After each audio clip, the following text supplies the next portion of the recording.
How are you doing? This is David W. Williams, also known as Diamond Dave, the founder of the highest paid part-time job in the world, Options Trading Academy. And what most people don't do in this trading space is they normally don't show you their mistakes. I've shown you my mistakes, talked about my mistakes, talked about the things that I did wrong, because hopefully you can use them as learning lessons. Because I may be a little bit farther down the road than you, and then therefore you don't have to make the same mistake I made. You can kind of jump over that mistake or avoid it or mitigate the extent of the mistake if you're going to make the same mistake I've made. So we're going to talk about this particular trade I made on SARK, lost around 50%. Now, what is SARK? It's called the it's called the Total Capital Short Innovation ETF. And what it really is that SARK is an actively managed ETF that attempts to achieve the inverse negative 1x of the return of the ARK Innovation Fund for a single day, not for any other period. My analysis was that we were getting ready to go into a little bit of a relief rally.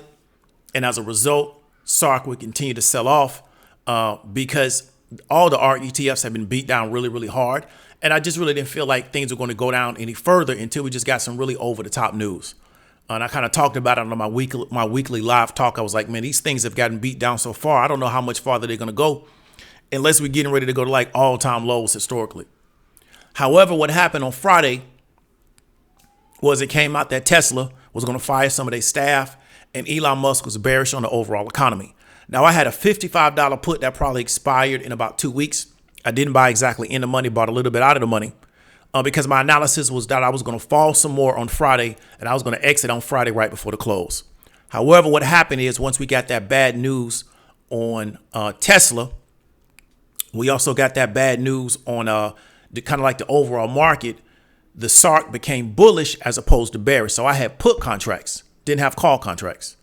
And my analysis was that ARK was going to do better, which means that the SARK would do worse because it's an inverse of the ARK because it really wants the ARK to do bad, which means it becomes more bullish. And if you're looking at this particular chart from 6-1 to 6-13, what do we see on 6-9 and 6-9 and 6-10? We see it moving into a very much of a bullish pattern. In fact, on 6-10, after that CPI news came out, it gapped up, right? It gapped up. So I was out of position. Now, what did I have to do on that Friday? I had to admit I was wrong and sell out of my position. Probably should have got out right at the open.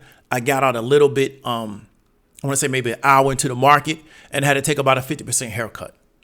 And what I really want to encourage you to do, and this is something I really try to teach in my course and get people to understand, is what holds most traders back and they can't admit that they're wrong. They're looking for the market to make them right because they're looking to be right in every situation. That's why we see people sitting on this YouTube and just arguing for 3 hours in a row.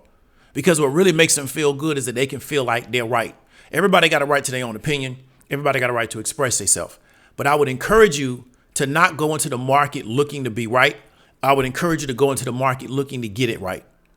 Because the market will punish you if you just have to be right all the time, especially on a shorter time span. So I had essentially, I wouldn't necessarily say a weekly, but a contract that expired maybe in around 2 weeks. If I would have sat into this particular play, I would have kept losing money, especially on last Friday, right? Because I'd have been probably around $10 out of the money at the close. And that's what I want you to understand. So because I was able to admit, okay, the market has moved against my position, it's time to close this position out and go do something else. And what I can best do now is manage the risk associated with this particular play, try to save as much capital as possible, because this could have easily been one contract or 10 contracts. So even though now I lost, almost $100, I could have easily lost $1,000. I could have easily lost $10,000. And so therefore, this is why I try to encourage people to develop the skill of risk management, to develop the psychological ability to admit you're wrong, right? And this is why a lot of people are going to struggle in this space, because as we see on social media, everybody else has another person to blame for why they did something wrong. It's never them. If you go into this market with that mentality, you're going to struggle really, really hard. You have to be very pragmatic and be very real with yourself. And I can admit I didn't analyze this properly, or I thought I was right until the market showed me I was incorrect. And then I just have to accept I was incorrect and move on from there. Because the goal is to be right more than we're wrong. And the goal is to manage our risks so well that we can ride our winners and we can always mitigate our losses over a length of time. If you got any questions, hit me up in the comments. David W. Williams, also known as Diamond Dave. I'll talk to you later.